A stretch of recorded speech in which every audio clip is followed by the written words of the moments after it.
2024 पारनेर नगर विधानसभा निवडणूक सध्या खूप जोरामध्ये प्रचाराचं वातावरण सुरू आहे आणि आपल्याला लक्षात येतं प्रत्येक वेळेस की कोण निवडून येईल, कोण निवडून येणार नाही. परंतु यावेळेस परिस्थिती खूप किचकट आहे आणि याच किचकट परिस्थितीवरती आपल्याला बोलायला आणि निवडून कोण येतंय याचा अंदाज बांधण्यासाठी आपण पारनेर तालुक्यातील ज्येष्ठ पत्रकार संजय वाघमारे यांच्यासोबत आहोत. त्यांच्यासोबत आपण पारनेर तालुक्याचे डायनामिक्स कसे चालतात, कोणत्या उमेदवाराचं वातावरण किती पुढे आहे आणि निवडून कोण येईल याचा अंदाज घेणार आहोत. त्यापूर्वी आपल्या सर्वांना एक अपील करतो की नक्की चॅनलला सबस्क्राईब केलं नसेल तर सबस्क्राईब करा, व्हिडिओ आवडलास तर लाईक आणि शेअर करा आणि कॉमेंट्समध्ये आपल्या प्रतिक्रिया नोंदवायला नक्कीच विसरू नका. संजयजी, आपलं इकोज अँड स्टोरीज या मराठी पॉडकास्ट चॅनलवरती हार्दिक स्वागत आहे. नमस्कार आणि धन्यवाद मुलाखत घेतल्याबद्दल. फर्स्ट थिंग, सर्व काही कसं चालू आहे आयुष्यामध्ये? म्हणजे मजेत चाललेलं आहे सगळं. अच्छा. आपण एक पत्रकार म्हणून जेव्हा आपण पारनेर तालुक्याकडे पाहता, आपण एक पाहतो की प्रत्येक जॉग्राफिकल एरियाचं एक पॉलिटिकल डायनॅमिक्स असतं की इतिहास असतो आणि आज त्या जॉग्राफिकल एरियाचं राजकारण कशावरती चालतं. एखाद्या ठिकाणी समजा रस्त्याचा प्रश्न असेल, कुठं सुरक्षेचा विषय असेल, तर पारनेर तालुक्याचा राजकीय इतिहास आणि आजचं पारनेर तालुक्याचं पॉलिटिकल डायनॅमिक्स कशावरती चालतंय असं आपल्याला वाटतंय?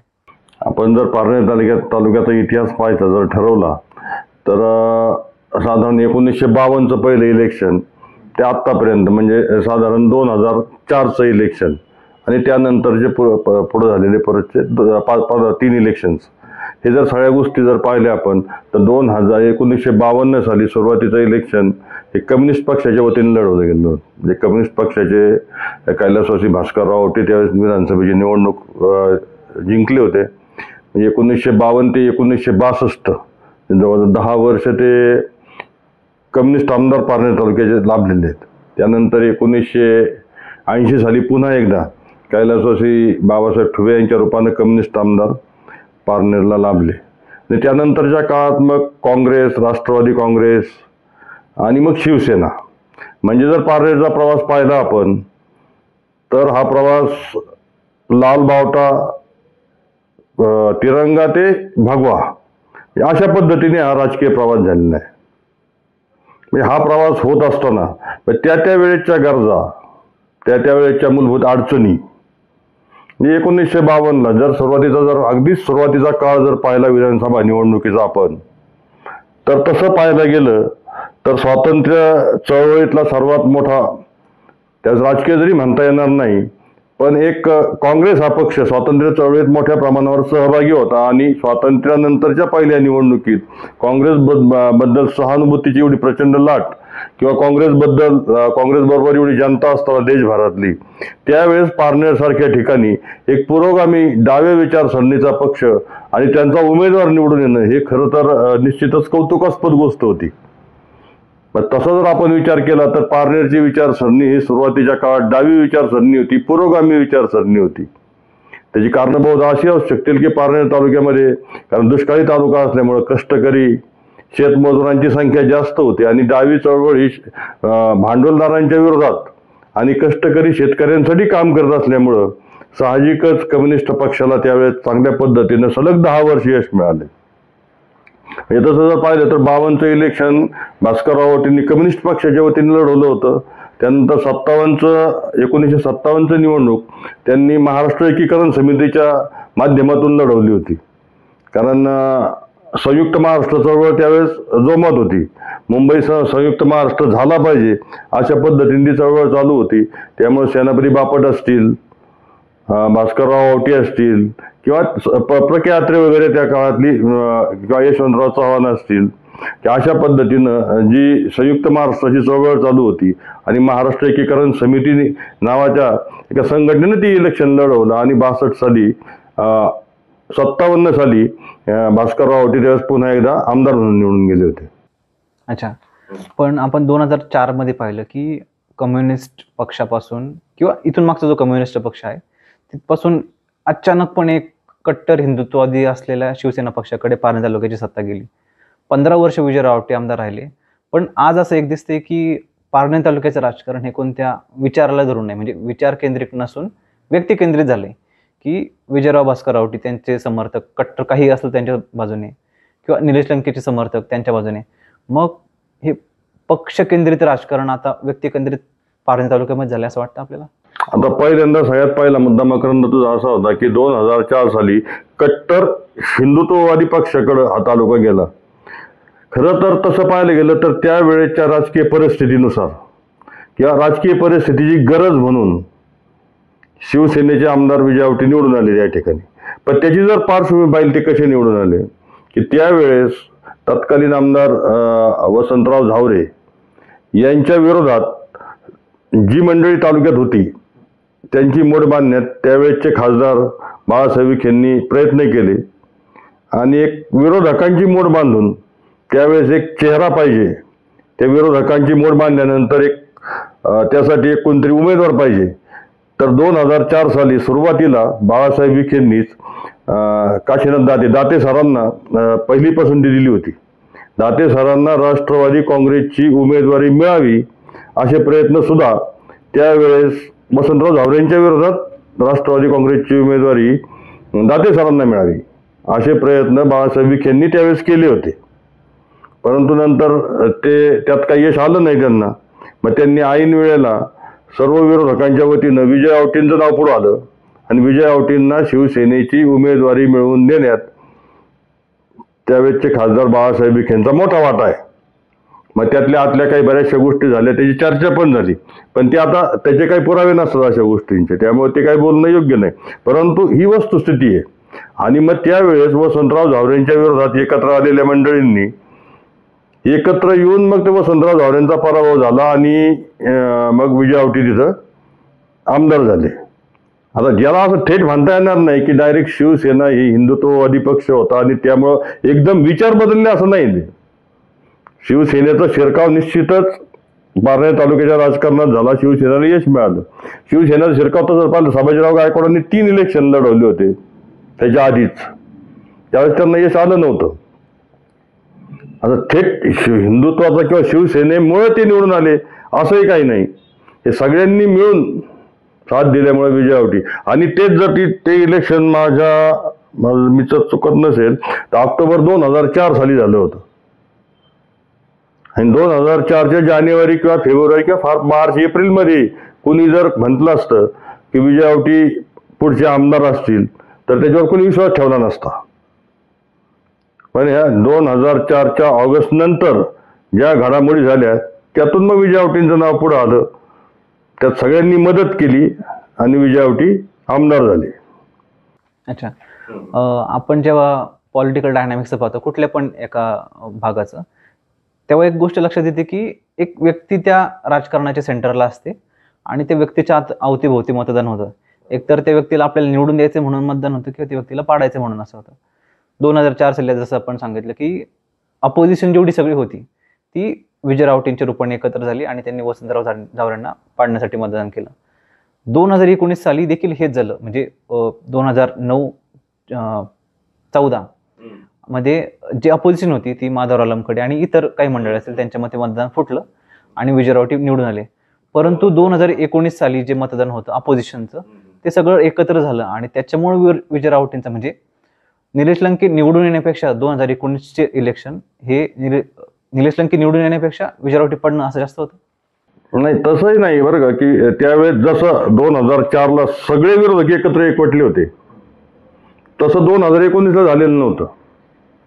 2019ला विजय आवटींबरोबर दाते सर होतेच, जे 2014ला नव्हते. 2019ला त्यांच्याबरोबरच होते. 2019 मध्ये सुजित झावरेंनी पण म्हणजे उमेदवारी अर्ज मागितला, ते विजय आवटींबरोबरच होते. नेमकं विरोधकांची फाटाफूट त्यावेळेस झालेली नव्हती. उलट जर तसं पाहायला गेलं तर निलेश लंके हे बाहेर पडल्यानंतर त्यांच्याबरोबर फार काही कुठली प्रस्थापित मंडळी गेलेली नव्हती.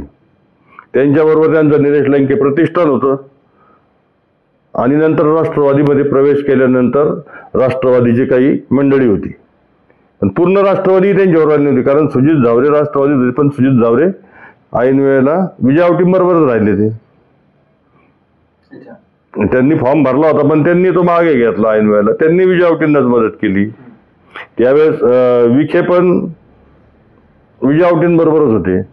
असं म्हणता येणार नाही की सगळे विरोधक एका बाजूला गेले म्हणून. मग जेव्हा आपण निलेश लंकेंचा पहिला विजय पाहतो आमदारकीच्या राजकारणातला, 59,883 मतांनी ते निवडून आले होते. म्हणजे एखाद्या उमेदवाराला मतं मिळत नाहीत यापेक्षा जास्त फरकाने ते निवडून आले. आणि आपण असं म्हणतो की इलेक्शनच्या काही दिवस आधीपर्यंत त्यांचं नाव पण नव्हतं, म्हणजे की लोकांना वाटत पण नव्हतं की ही व्यक्ती निवडून येईल. नाही, काय होतं की आता मी मागाशी तो उल्लेख केला विजय आवटींबाबत, कारण विजय आवटी त्यावेळेस फारसं असं इलेक्शन लढवतील वगैरे अशा काही प्रक्रियाच नव्हती. परंतु त्या उलट निलेश लंकेंचं होतं. कारण ज्यावेळेस 2004 असेल, 2009 असेल, 14 असेल, या तिन्ही इलेक्शनमध्ये त्यांनी विजय आवटींचं इलेक्शन जवळून पाहिलं होतं. आणि ते पूर्वश्रमीचे शिवसैनिक होते, त्यामुळे त्यांचा शिवसैनिकांबरोबर तेवढा निकटचा संबंध होता. किंवा आणि सगळ्यात महत्त्वाचं काय असतं की लोकांना तुमचे वैयक्तिक संबंध, वैयक्तिक प्रश्न हे फार महत्त्वाचे वाटत असतात. सपोज की एखादी डीपी जळालेली असली, त्या डीपीचं काम कोण करून देणार आहे आपल्याला?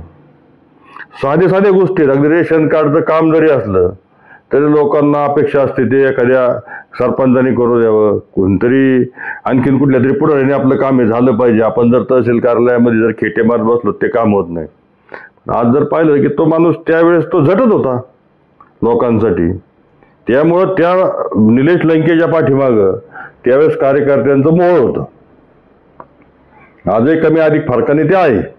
निलेश लंके प्रतिष्ठान असेल किंवा इतर त्यांच्या ज्या संघटना आहेत त्या माध्यमातून, आणि त्याचबरोबर शिवसैनिकही बरेचसे गेले. आज असं आपण म्हणतो की एका ठिकाणी तरुणांची संख्या वाढलेली आहे, ती जशी भावनिक होऊन वाढली तशी त्यांच्याबरोबरही असेल ती. आणि त्यातून काय झालं की ज्या वेळेस जर पाहतो आपण गेल्या 5 वर्षात किंवा साधारण गेल्या 10 वर्षापासून जी प्रक्रिया चालू आहे, ती भारत हा देश जगातला सर्वात तरुण देश आहे. मग त्याचाच अर्थ दुसरा असा होतो की तरुण मतदारांची संख्या पण फार आहे तशी. आणि मग ते तरुण जर तुमच्या हातात असतील तर मतदान घडवायलाही सोपं जातं. आणि ते भावनेच्या भरात, त्या भावनेवर आरूढ होऊन ते मतदान होत असतं. तशाच पद्धतीने 61,000 मताचं मताधिक्य त्यांना त्यावेळेस मिळालं. आणि सलग 3 टर्म आमदार असल्यामुळं विजय आवटींच्या विरोधात असलेली नाराजी किंवा त्यांच्या स्वभावाबद्दल झालेली चर्चा याचेही काही दुष्परिणाम झालेच त्या काळात. या सगळ्याचा एकत्रित परिणाम म्हणून 2019ला विजय आवटींपेक्षा जवळपास 60,000 मतांनी निलेश लंके निवडून आले. अच्छा, आपण जेव्हा पाहतो की निलेश लंके जेव्हा शिवसेनेतून बाहेर पडले, त्याचं प्रमुख कारण की उद्धव ठाकरे पारनेमध्ये आलेले होते, त्यांच्या गाडीवरती झालेली दगडफेड.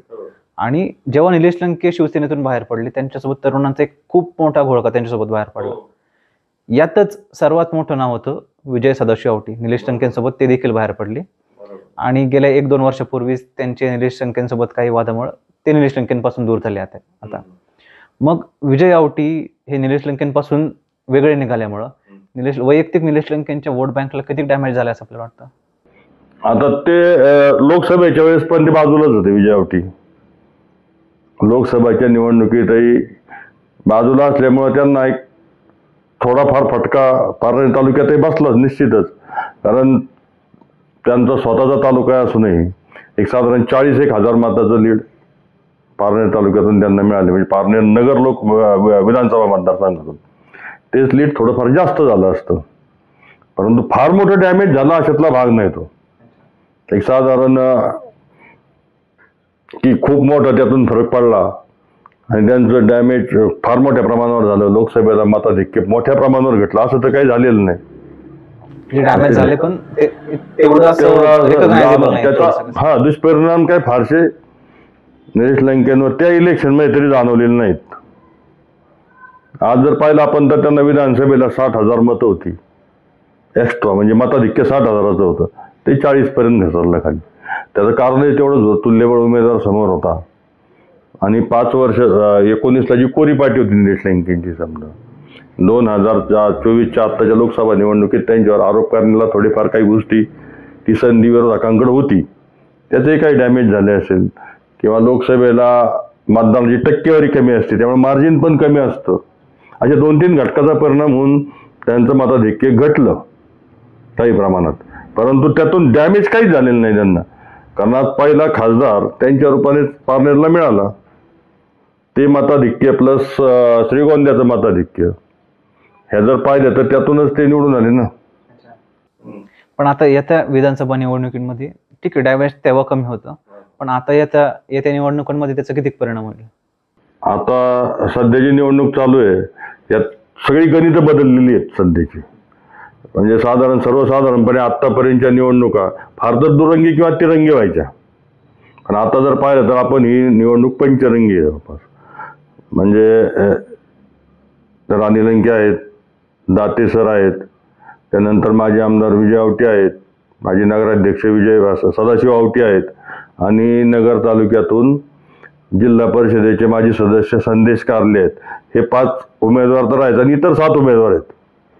म्हणजे ज्यावेळेस आपण एवढ्या मोठ्या प्रमाणावर जर उमेदवार असतात तर विरोधातल्या मतांमध्ये बऱ्यापैकी विभागणी झालेली असते का प्रत्येक उमेदवारामध्ये मतांची विभागणी होणारच आहे आता. आणि ज्यावेळेस अशी विभागणी होते त्यावेळेस साहजिकच आहे की मार्जिन पण कमी होत चालतं, आणि ज्या निवडणुकीमध्ये कमी मार्जिन असतं त्या निवडणुकीमध्ये नेमका अंदाज वर्तवणं कठीण असतं.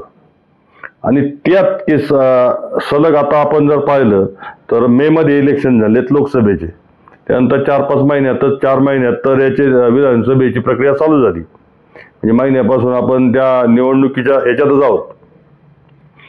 मग 4 महिन्यानंतर नेमका किती फरक पडू शकतो त्यात? कारण विरोधक बहुतेक त्या जागांवर आहेत, त्यात काही फरक पडलेला नाही. पण कुठल्याही इलेक्शनचं आपण ज्यावेळेस मूल्यमापन करतो किंवा कुठल्याही निवडणुकांचे अंदाज आपण घेत असतो त्यावेळेस मागच्या इलेक्शनचा, त्यावेळेसच्या मतांच्या आकडेवारीचा आणि पुढच्या इलेक्शनचा फार काही संबंध असतोच असं नाही. याचे अनुभव आपण बऱ्याच निवडणुकांमध्ये घेतलेले आहेत.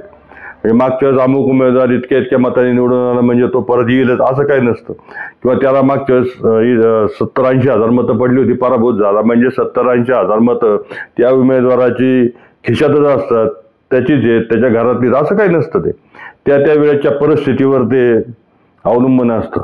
त्यानंतर लोकसभेच्या पराभवानंतर महायुती सरकारने इतक्या धडाधड घोषणा केल्यात आता. मग त्यात लाडकी बहीण योजना असेल, शेतकऱ्यांसाठी वीज बिल माफी असेल, नंतर दुधाला अनुदान देणं असेल, अशा गोष्टींमुळं, ह्या लोकप्रिय घोषणांमुळं किंवा लोकप्रिय योजनांमुळे म्हणता येईल त्याला, किंवा महिलांसाठी ST मध्ये 50% सवलत असेल, वृद्धांना मोफत प्रवास असेल, अशा या म्हणजे लोकांनी करणाऱ्या घोषणा केल्यामुळं साहजिकच महायुतीकडं, म्हणजे जो लोकसभेच्या कालावधीत महायुतीकडं एक मोठा विरोध महायुतीला होता, महायुतीतल्या घटक पक्षांना होता, त्याची धार कुठंतरी या घोषणांमुळे कमी होत चाललेली आहे. आता लोकसभेचे आणि याची जर तुलना करायची ठरलं तर लोकसभेच्या काळात कांद्याचा प्रश्न फार महत्वाचा होता. म्हणजे फारच उग्र स्वरूप धारण केलं होतं कांद्याच्या भावाने.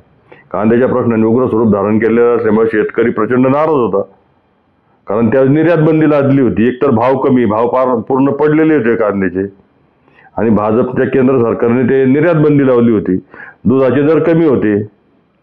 ह्या सगळ्या गोष्टींचा परिणाम त्यावेळेस महाराष्ट्रातल्या निवडणुकीत, लोकसभा निवडणुकीत महायुतीला भोगावाच लागला, विशेषतः भाजपला भोगावा लागला. ते डॅमेज कंट्रोल करण्यासाठी मग ह्या योजना राबवल्यात. आणि आज परिस्थिती अशी आहे की महाराष्ट्रात कांद्याचे भाव बऱ्यापैकी वाढलेले आहेत. सोयाबीनची हमी भावाने खरेदी चालू आहे. दुसरी गोष्ट, आता महिलांना ती लाडकी बहीण योजना चालू केली आहे. म्हणजे त्यामध्ये डॅमेज कंट्रोल करण्याचा त्यांनी तो प्रयत्न केलाय. परंतु त्याला यश कितपत मिळतंय ते निकालानंतरच समजणार आहे. आज आपण जर पाहिलं तर एक आपल्याकडं पुरुष सत्ताक पद्धती आज आहे बऱ्याच कुटुंबात, आणि ग्रामीण भागात ती फार प्रभावीपणे राबवली जाते.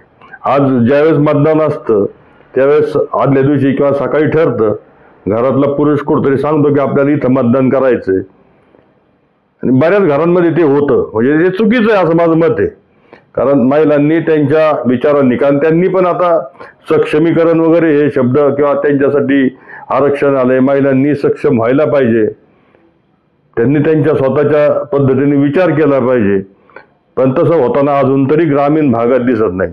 आजही पाहतो अनेक ठिकाणच्या ग्रामपंचायतीला महिलांना, महिला सरपंच असतील तर बऱ्याच ठिकाणी पुरुषच ते कारभार पाहत असतात, त्यांचे पती कारभार पाहत असतात. म्हणजे हेच जर एखाद्या लोकप्रतिनिधीची अवस्था असेल तर इतर सर्वसामान्य महिलांचं काय? त्यामुळं लाडकी बहीण योजना, त्यातून मिळणारे पैसे आणि त्यातून महिलांची जरी मतं बनली असली महायुतीविरोधात, महायुतीच्या बाजूने, तर ते कितपत मतांमध्ये रूपांतर होतं हे पाहणं हे खरं म्हणजे औत्सुक्याचं आहे. ते ह्या याच्यात विधानसभेच्या निकालानंतर ह्या बऱ्याचशा गोष्टी त्यातून पुढे येणार आहेत. ठीक आहे, आपण लाडकी बहीण योजनेबद्दल बोललो, परंतु या लाडकी बहीण योजनेच्या पलीकडे दोन फॅक्टर्स असे आहेत की ज्याच्यामुळे महाराष्ट्राचं राजकारण सध्या खूप असं ट्विस्टेड झालेलं आहे. पहिला मुद्दा आहे मराठा आरक्षणाचा, दुसरी गोष्ट आहे पक्ष फुटाफुटीचा. मग हे मराठा आरक्षण दोन्ही बाजूंनी आणि पक्ष फुटाफुटी याचा सध्या राज्याच्या राजकारणाच्या डायनामिक्स वरती किती फरक पडतो? मराठा आरक्षणाविषय जर तसा पाहिला तर पश्चिम महाराष्ट्रात किंवा उत्तर मध्य महाराष्ट्रात आणि कोकणातही फारसा मराठा आरक्षण ह्या विषयाचा फरक पडत नाही. मराठा आंदोलनाचा फरक निश्चित पडतो. मराठा समाजाचे वेगवेगळे प्रश्न घेऊन ज्यावेळेस मराठा समाज रस्त्यावर उतरतो त्यावेळेस संपूर्ण महाराष्ट्रातला मराठा समाज एकवटलेला असतो, रस्त्यावर उतरतो. परंतु ज्यावेळेस राजकीय परिस्थिती येते त्यावेळेस पश्चिम महाराष्ट्रात काय झालंय की पश्चिम महाराष्ट्रातल्या बहुतेक मराठा समाजाकडं पूर्वीचेच कुणबी प्रमाणपत्र त्यांना मिळालेले आहेत. कारण कुणबी नोंदी पूर्वीपासून पश्चिम महाराष्ट्रात, उत्तर मध्य महाराष्ट्रात सापडत असल्यामुळं बहुतेकांना आरक्षणाचा लाभ झालेला आहे. म्हणजे जर पारनेर तालुक्याचं उदाहरण जर घ्यायचं ठरलं तर पारनेर तालुक्यातल्या किमान 90% मराठा समाजाकडे कुणबी प्रमाणपत्र आहेत आणि त्याचा लाभ पण ते घेतात. उरलेले 10% का नाहीत तर त्यांनी काढलेले नाहीत किंवा त्यांना पुरावे सापडण्यात यश आलेलं नाही. म्हणजे बहुतेक लोकांकडे कुणबी प्रमाणपत्र असल्यामुळं थेट आरक्षणाचा जरी फरक पडत नसला तरी मराठा आंदोलनाचा जसा मराठवाडा किंवा विदर्भ त्या पट्ट्यामध्ये थेट परिणाम होतो निवडणुकांवर, तसा थेट परिणाम पश्चिम महाराष्ट्रात फार कमी प्रमाणात होतो. म्हणजे फारसा आणि थोडंसं कसं की पुरोगामीत्व असेल किंवा आपण दुसरा एक मुद्दा जर घेतला त्यातला की पश्चिम महाराष्ट्रातल्या ग्रामीण भागात अजूनही की ओबीसी असतील, मराठा समाज असेल, अजूनही तसं काही फारसं कुठं वितुष्ट आलेलं नाहीये. म्हणजे तो प्रयत्न झाला मराठा समाजाने इतर मागासवर्गीय समाजामध्ये वितुष्ट आणण्याचा, त्याच्यातून राजकीय लाभ घेण्याचा प्रयत्न झाला, पण तो यशस्वी झालेला नाही. परंतु मराठवाडा आणि विदर्भात आजही कुणबी प्रमाणपत्र नसल्यामुळं ती मिळण्यासाठी किंवा तो अन्याय दूर करण्यासाठी त्यांची जे आंदोलनं चाललीत त्या आंदोलनाला पाठिंबा देण्याचं काम उर्वरित महाराष्ट्र निश्चित करत असतो मराठा समाज. एक आपल्याला इंटरव्ह्यू करून गोष्ट अशी एक माझं ऑब्झर्वेशन सांगावं लागतं की 2014 साली आपल्या देशामध्ये सत्तांतर झालं. काँग्रेस सरकारकडून नरेंद्र मोदी पंतप्रधान झाले आणि भाजप सरकार. तर भाजपचं जे राजकारण चालतं त्याच्यापैकी दोन प्रमुख फॅक्टर्स असे आहेत की एक्स्ट्रीम नॅशनलिझम, कट्टर राष्ट्रीयत्व आणि हिंदुत्व, हे भाजपचे दोन फॅक्टर्स आहेत. आणि मराठा समाज पारंपरिक दृष्ट्या देखील तसा असल्यामुळे तो त्या अँगलने भाजपकडे वळला. मग आता मराठा समाजाला भाजपकडून वेगळं कसं करायचं? तर मराठा मोर्चे आहेत की मराठा मोर्चा निघाला, मराठा आंदोलन झाली आरक्षणासाठी, खास करून. आणि आरक्षणाची प्रोसिजर खूप किचकट असल्यामुळे भाजप सरकार मराठा समाजाला आरक्षण देण्यामध्ये अपयशी ठरते. मग भाजप सरकार अपयशी ठरते म्हणून जे मतदान फुटतं भाजपकडून त्याचा थेट फायदा राष्ट्रवादीला होतो. मग जे म्हणजे माझं म्हणण्याचा अर्थ आहे बरोबर, मतदान फोडण्यासाठी म्हणजे मराठा समाज हा भाजपकडून फोडण्यासाठी राष्ट्रवादी काँग्रेस हा प्रयत्न असं वाटतं मराठा मोर्चा म्हणजे. खरं तर काय माहिती का की मराठा आरक्षण किचकट हे म्हणणं हे चुकीचं आहे. कारण त्याला मराठा आरक्षण आपण म्हणतो पण ऍक्च्युली ते कुणबी आरक्षण मागतात. तुमच्या कुणबी नोंदी आहेत. आज मनोज जरांगे पाटलांची प्रमुख मागणी काय आहे? मराठ्यांना सरसगट कुणबी प्रमाणपत्र द्या, सगळे सोयऱ्यांचं म्हणजे सरसगट द्या, जे मराठे आहेत त्यांना कुणबी प्रमाणपत्र द्या. ते कशाच्या आधारावर करतात ते? आज जर पश्चिम महाराष्ट्रातल्या मराठा समाजाकडं जवळजवळ 80% प्रमाणपत्र आहेत, किंवा आज आता त्यांच्या आंदोलनानंतर ज्यावेळेस कुणबी प्रमाणपत्र शोधण्याचा प्रयत्न केला त्यावेळेस ती 57 लाख नोंदी सापडल्यात. म्हणजे जर महाराष्ट्रातल्या 80% समाजा कुणबी आहे, तर उर्वरित 20% द्यायला तुम्हाला काय हरकत? ही सरळ सरळ मागणी आहे, त्यात किचकट हा विषयच नाही. कारण 1990 साली मंडल आयोग ज्यावेळेस लागू झाला त्यावेळेस त्यात कुणबी या जातीचा समावेश आहे, आणि त्या कुणबी जातीच्या समावेशासह 1992 साली सुप्रीम कोर्टात सुद्धा मंडल आयोग वैध ठरला. तेव्हापासून म्हणजे 92 सालापासून कुणबींना इतर मागासवर्गीयाची कुणबी प्रमाणपत्र मिळायला सुरुवात झाली.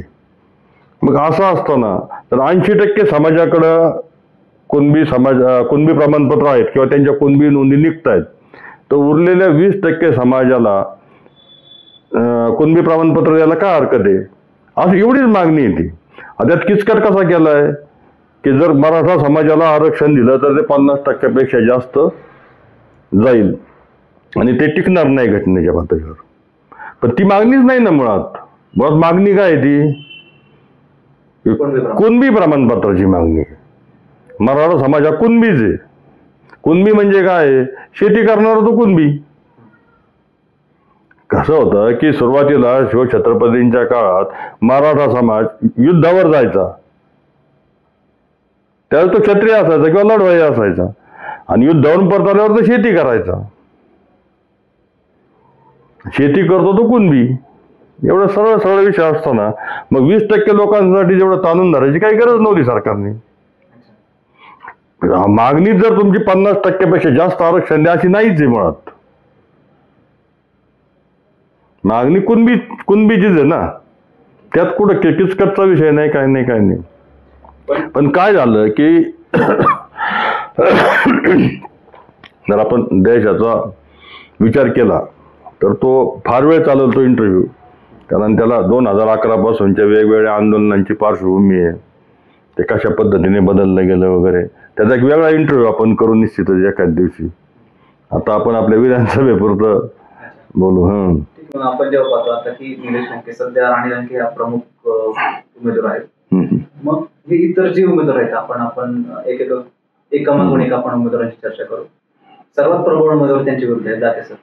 तर मग दाते सरांचं पॉलिटिकल नेटवर्क आपल्याला पारण तालुक्यामध्ये खूप स्ट्रॉंग दिसतं, आणि जेवढे विरोधक उमेदवार आहेत मग दाते सरांचं हे नेटवर्क वापरून ते निवडून येऊ शकतात असं वाटतं आपल्याला. काय की दाते सर गेल्या 40 वर्षापासून राजकारणात आहेत, म्हणजे 80 सालापासून 85 सालापासून ते राजकारणात. म्हणजे त्यांनी बाबासाहेब ठोंबेपासून प्रत्येक राजकीय व्यक्तीबरोबर तालुक्यात काम केलेलं आहे. त्यामुळे साहजिकच त्यांचं नेटवर्क मोठं आहे. त्यामुळं त्यांच्या कार्यकर्त्यांची संख्याही मोठी, म्हणजे त्यांना ओळखणाऱ्या, त्यांच्यावर काम केलेल्या कार्यकर्त्यांची संख्या, जुन्या कार्यकर्त्यांची संख्या भरपूर आहे त्याची. आणि त्यांनी गेल्या 40 वर्षामध्ये तालुक्यात कुठल्या ना कुठल्या पदावर, मग ते पारनेर सहकारी साखर कारखान्याचे संचालक असतील, पंचायत समितीचे सदस्य असतील, नंतर जिल्हा परिषद सदस्य असतील, देखरेख संघावर असतील, खरेदी आपल्या कृषी उत्पन्न बाजार समितीचे सभापती असतील, अशा वेगवेगळ्या पदावर काम करताना, किंवा काँग्रेसचे तालुकाध्यक्ष, राष्ट्रवादी काँग्रेसचे तालुकाध्यक्ष, नंतर परत जिल्हा परिषदच्या बांधकाम समितीचे सभापती, अशा माध्यमातून कामं केल्यामुळं ते निश्चितच एक स्ट्रॉंग त्यांचं नेटवर्क आहेच. त्याच्याबरोबर आता दररोज वेगवेगळ्या घडामोडी घडतात, त्या पण आपण पाहतोय. आणि या सगळ्या नेटवर्कमुळं आणि एक अनुभवी राजकारणी म्हणून बहुतेक त्या सगळ्या गोष्टींचा विचार होऊन महायुतीने त्यांना उमेदवारी दिली असावी असं माझं मत आहे. कारण ते 2004, 2014 आणि आता 2024 असे तिन्ही वेळेस इच्छुक होते. 2004ला त्यांना शक्य झालं नाही, 2010ला उमेदवारी जवळपास मिळालेली होती त्यांना, पण ते ऐन वेळेला कापली गेली, आणि आता ते 2024ला त्यांना उमेदवारी अगदी फार शेवटपर्यंत, त्यात बरंच मंथन होऊन बऱ्याच त्यात गोष्टी घडामोडी घडून नंतर त्यांना शेवटच्या क्षणी ती उमेदवारी मिळालेली. एक मोठं नेटवर्क असल्यामुळं किंवा एक मोठा संपर्क त्यांचा तालुक्यातला, याच्या सगळ्यांचा परिभाग म्हणून त्यांना ती उमेदवारी मिळाली. आपण स्ट्रेंथ अँड विकनेस म्हणतो एखाद्या राजकारणामध्ये काय, तर आपण सध्या आपल्या राणीताईंचा जेव्हा पाहतो तर त्यांची मेन स्ट्रेंथ आहे की त्यांच्या मागे निलेश लंकेंचा बॅकअप आहे आणि निलेश लंकेंचं एवढं मोठं नेटवर्क असल्यामुळे ते मतदान त्यांना स्वाभाविकपणे होणारच आहे. परंतु विकनेस आपण जेव्हा राणी लंकेंची पाहतो की लोक राणी लंकेंकडे तेवढं कॉम्पिटेटिव्ह लीडर म्हणून पाहत नाही. अगदी पहिल्याच सभेमध्ये त्यांच्याकडून बोलताना एक सोनिया गांधींबद्दल वक्तव्य चुकून झालं, पण त्याच्यामध्ये त्यांची पण एक निगेटिव्ह इमेज तयार झाली. त्याच्यामुळे लोक काय म्हणतात की जेव्हा उमेदवाराला साधं बोलता येत नाही आम्ही त्या उमेदवाराला मतदान का करू, हा त्यांचा निगेटिव्ह पॉईंट झाला. दुसरी गोष्ट, आपण जेव्हा ऑपोजिशनकडे येतो, ऑपोजिशनकडे दाते सर असतील, माजी आमदार विजयराव वाडके असतील किंवा पूर्व नगराध्यक्ष विजूभाऊचे असतील, या प्रत्येकाची काही ना काही स्ट्रेंथ आहे. पण आपण जसं मागाशी चर्चा केली, हे सर्व उमेदवार ऑपोजिशन मध्ये उभं राहिल्यामुळे यांचं मतदान आपापसामध्ये पडतं. राणी लंकेंची ही स्ट्रेंथ आणि विकनेस आणि अपोजिशन मध्ये असणाऱ्या प्रत्येक व्यक्तीची स्ट्रेंथ आणि विकनेस ही की यांचं आपापसामध्ये मतदान पडते. मग याच्यामध्ये जी लाईन तयार होती याचा फायदा आपल्याला काय वाटतं की कोणाला जास्त होईल? सरळ जर कागदावर लाईन उडत बसल्या, कागदावर जर पाहिलं आपण तर सरळ सरळ या फुटीचा फायदा राणी लंकेंनाच होतोय. सरळ आहे एकदम, त्यात काय रॉकेट सायन्स नाही. परंतु इतकं सरळ पण नाहीत सगळ्या गोष्टी त्या की ज्यातून दररोज घडामोडी घडतायत. आणि सगळ्यात महत्वाचा मुद्दा मी सुरुवातीलाही सांगितला आहे की ज्या वेळेस मतविभागणी मोठ्या प्रमाणावर होते त्यावेळेस विजयी उमेदवार आणि पराभूत उमेदवार यातलं मार्जिन बऱ्यापैकी कमी होत चाललेलं असतं. आणि ज्यावेळेस मार्जिन कमी होतं त्यावेळेस नेमका विजय कोणाच्या पार्ट्यात कुठं झुकेल हे प्रेडिक्ट करणं तेवढं सोपं नसतं. त्यात बरेचसे घटक असतात. आता एक मुद्दा काढला की राणी लंकेंनी पहिल्या सभेत बोलताना म्हणजे चुकून बोलल्या स्वर्गवासी सोनिया गांधी असं काहीतरी ते दाखवतात. तसे अनेक नेते चुकलेले आहेत बोलताना, अनेकदा चुका. त्यांनी ज्यावेळेस सुरुवात केली की राणी लंकेंकडून अशी चूक झाली, त्यानंतर मग अजित पवारांनी चुकीचं बोललेले बरेचसे व्हिडिओ त्यानंतर आले. त्याला टॅकल करण्यासाठी म्हणजे त्या सगळ्या गोष्टी होतात की त्याच्यापूर्वी अनेक जण चुकीचं बोललेले आहेत, म्हणजे चुकून बोललेले आहेत, दम असं नाही काही.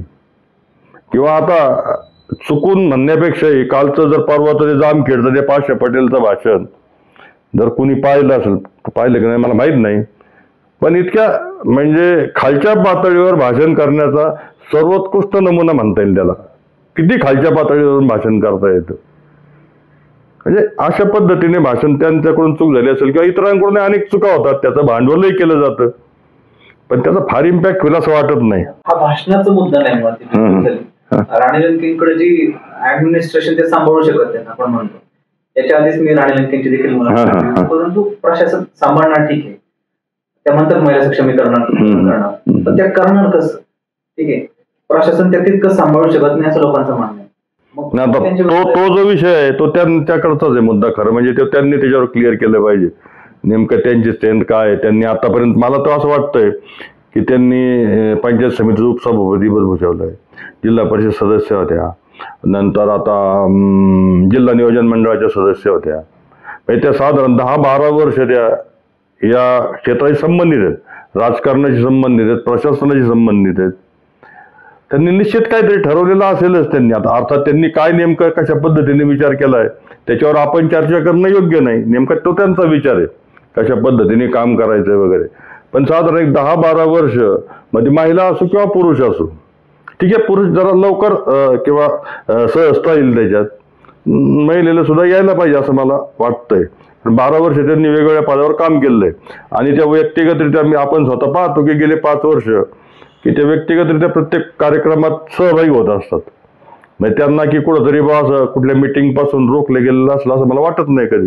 मग त्यांनी ते उपस्थित राहिले आहेत, प्रत्येक कार्यक्रमात दिसतात. मग नेमकं आता ठीक आहे त्यांच्यावर त्यांना मांडता येत नसेल, पण नेमकी प्रशासकीय त्यांची काम करण्याची पद्धत कशी आहे त्याचा काय आपला माहीत नाही किंवा अभ्यास नाही म्हणता येईल असं. हा, नेमकं कसं करतील त्याचा ते त्यांनी सांगायला पाहिजे. खरं म्हणजे आपण आतापर्यंत 4 उमेदवारांची चर्चा केली, परंतु एका उमेदवाराबद्दल म्हणजे त्यांचं या निवडणुकीला कसे सामोरे जातात त्याच्याबद्दल आपण अजून बोललो नाही. पारनेरचे माजी आमदार विजयराव भास्करराव होते. 15 वर्ष त्यांनी सत्ता भूषवली, गेल्या निवडणुकीत त्यांचा पराभव झाला. 5 वर्ष त्यांनी पुढे स्टेटमेंट केलं नाही निलेश लंकेंच्या विरुद्ध किंवा स्वतःच्या राजकीय भूमिकेविरुद्ध. अचानक 1 ते 2 महिन्यापूर्वी ते पुन्हा राजकारणात येत आहेत आणि आता निवडणुकीला सामोरे देखील जात आहेत. त्यांचा जो राजकारणाचा अनुभव आहे आणि त्यांची एक फॉलोइंग आहे की अभ्यासून येत आहे आणि त्यांनी कामं केलेत पार तालुक्यामध्ये, मग त्याचा फायदा त्यांना किती होतोय? आणि दुसरी गोष्ट की अचानक परत राजकारणामध्ये आलेत ते, मग त्याचा निगेटिव्ह इम्पॅक्ट देखील किती पडतो त्यांच्यावर? खरं तर माझ्या दृष्टीने पण तसा तो विषय अनाकालनी आहे. त्या माणसाने निवडणूक कशासाठी लढवायचा निर्णय घेतला अचानक, खरं तर ते कारण तेच देऊ शकतील, त्यांनाच माहिती नेमकं. म्हणजे अचानक तुम्ही 5 वर्ष पूर्णपणे एकदम थांबून घेतलेलं होतं, काहीच नाही, संपर्क नाही, कार्यकर्त्यांना बळ देणं नाही, आणि अचानक ठरवलं की आपल्याला इलेक्शन लढवायचं. नेमका तसा अनाकलनीय निर्णय, कारण इतकं सोपं नसतं. आज जवळजवळ 366च्या आसपास बूथ आहेत, आणि तुम्ही जर पाहिलं मतदारसंख्या दररोज वाढते, जे मतदार आहेत ते दररोज बदलत चाललेत. म्हणजे 15 वर्षापूर्वी जे मतदार होते तेच सगळे असतील, त्यांचे विचार तेच असतील असंही काही नाही. किंवा अशी परिस्थिती नाही मी अचानक निवडणुकीला उभं राहिलो, मला मतदान करा सांगून लोक मतदान करतील, अशी काही परिस्थिती नाही. आणि त्यात त्यांचा दुसरा ड्रॉबॅक आहे की ते आज सेनापती बापट पतसंस्थेचा असेल, असं ते सध्या सांगतात की माझा त्याचा काही संबंध नाही म्हणून, परंतु लोकांमध्ये ती एक भावना आहेच ना की सेनापती बापट पतसंस्थेचे संस्थापक आहेत. या सगळ्या गोष्टींमधून अचानक त्यांनी कशी उमेदवारी करायचं ठरवलं, हे म्हणजे तसं न समजण्यासारखं आहे. कुणीही म्हणजे प्रत्येक, आज ती चर्चा आहे प्रत्येकामध्ये, हा निर्णय काय सडी घेतला त्यांनी. एक 3 टर्मला सलग ते आमदार होते, विधानसभेचं उपसभापतीपद भूषवलंय त्यांनी. मग असं असताना त्यांना अचानक अशा पद्धतीनं, मग ठीक आहे, त्यांना जर निवडणूक लढवायची होती त्यांनी वर्षभर आधी तयारी करून एखाद्या पक्षाचं तिकीट घेऊन एक सन्मानाने निवडणूक लढवायला काही हरकत नव्हती. आणि आजही ते निवडणूक लढवायची, याच्या 1-2 इंटरव्ह्यू थोड्याफार ऐकले त्यांच्या मी.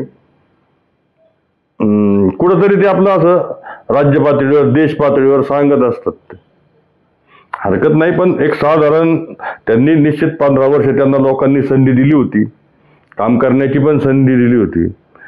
आज जर कोणाला विचारलं की माजी आमदार विजय आवटींची 5 चांगली कामं, मोठी कामं सांगा, तर पटकन कोणाला सांगता यायची नाहीत. साधी गोष्ट आहे, पारनेर शहराचा पाणी प्रश्न. माझं वैयक्तिक मत असं आहे की तो त्यांना 15 वर्षात सहज सोडवणं शक्य होतं. किंवा सुरुवातीची 5 वर्ष अण्णांचं चांगली साथ होती त्यांना, 5-10 वर्षात तो प्रश्न त्यांना सहज सोडवता आला असता. त्यांनी तो का सोडवला नाही, कारण पारनेर शहराचा पाणी प्रश्न हा फार महत्वाचा विषय आहे तसा. कारण आज पारनेरचा जो काही विकास खुंटलाय त्याला प्रमुख कारण पाणी प्रश्न आहे. आणि ते पारनेरचे स्वतः रहिवासी पण होते, त्यांनी तो प्रश्न खरं म्हणजे त्यावेळेस सोडवला असता तर आज एक चांगल्या पद्धतीचा पारनेरचाही विकास झाला असता. आणि आज पारनेरकरांना त्यांना विनंती करण्याची वेळच नसते आली. पारनेरकरांनी स्वतःहून ती निवडणूक हातात घेतली असती एका कामामुळे, असं मला वाटतं. अच्छा, आपण 3 उमेदवारांच्या बद्दल पाहतो की यांची शक्यता मला तरी वाटत नाही. पूर्व आमदार विजय रावटी, पूर्व नगराध्यक्ष विजय सगळे आणि संदेश कारले, परंतु अंतिमतः 2 उमेदवार शिल्लक राहत आहेत, दाते सर आणि राणे. ऍट द एंड आपण आतापर्यंत चर्चा तर सर्व विषय, सर्वांच्या स्ट्रेंथ्स आणि विकनेसेस वर केली, कोणाचं नेटवर्क किती, कोणाचं म्हणजे कुठे कमी पडतंय. ऍट द एंड मला फक्त एक शब्द, आपलं प्रिडिक्शन हवंय, दाते सर की राणे लंके? प्रिडिक्शन करणं फार अवघड आहे, पण सध्या तरी राणी लंकेंचं पारडं निश्चितच जड आहे. कारण नगर तालुक्यांमध्ये अजून साधारण दाते सर तेवढे पोहोचलेले नव्हते, दाते सरांचं नेटवर्क नव्हतंही तसं. आणि जी निलेश लंके यांच्या विरोधातलं जे मतदान असेल ते संदेश कारले तिथे घेणार आहे. आणि 40 गावं आहेत ती आजच्या परिस्थितीत, म्हणजे आता आपण बोलतोय तोपर्यंत तरी आज पारडं जड निलेश लंकेंचं, म्हणजे राणीताईंचं दिसतंय. पण अजून घडामोडी 2-3 दिवस बफर टाइम आहे, त्याचं काही सांगता येत नाही. पण एक चांगली अशी अटीतटीची लढाई सध्या चालू आहे आजच्या परिस्थितीत. म्हणजे आज आपण शनिवारी रात्री 8 किती साधारण 9 वाजलेत त्यानंतर अजून उद्या काही घडामोडी घडायच्यात, कशा घडतायत काय घडतायत त्याच्यावर बऱ्याचशा गोष्टी अवलंबून आहेत. तोपर्यंत आपण दोघांनाही शुभेच्छा देऊयात आणि 23 तारखेची वाट पाहूया. सर्वांना शुभेच्छा देऊया actually. सर्वांना शुभेच्छा देऊया. तर आपण आपल्या एवढ्या वर्षाचा राजकीय अनुभव आपल्या आज माझ्या प्रेक्षकांच्या पुढे मांडलाय आणि एक अंदाज मानलाय की कोण निवडणूक लढून येऊ शकतं. खरं तर माझी एक अपेक्षा आहे की निवडून कोणी होते, निवडून आल्यानंतर तुम्ही जे घोषणा दिलेत ना ते कामं करा. साहजिकच आहे. वैयक्तिक मतदार हा कोणाच्या बाजूने नसतो, तर त्याला त्याच्या कामाशी मतलब असतो. ते कामं निश्चितपणे या उमेदवारांच्या हातून व्हावे. आपण आपली वेळ दिली आणि आपला अनुभव आपल्या समोर मांडला. आपण अशा चर्चा इथून पुढे देखील करत राहू आणि मी पुन्हा एकदा आपलं इको स्टोरी त्या चॅनलच्या वतीने आभार मानतो आणि आपण या ठिकाणी पुन्हा नक्की भेटूया. धन्यवाद.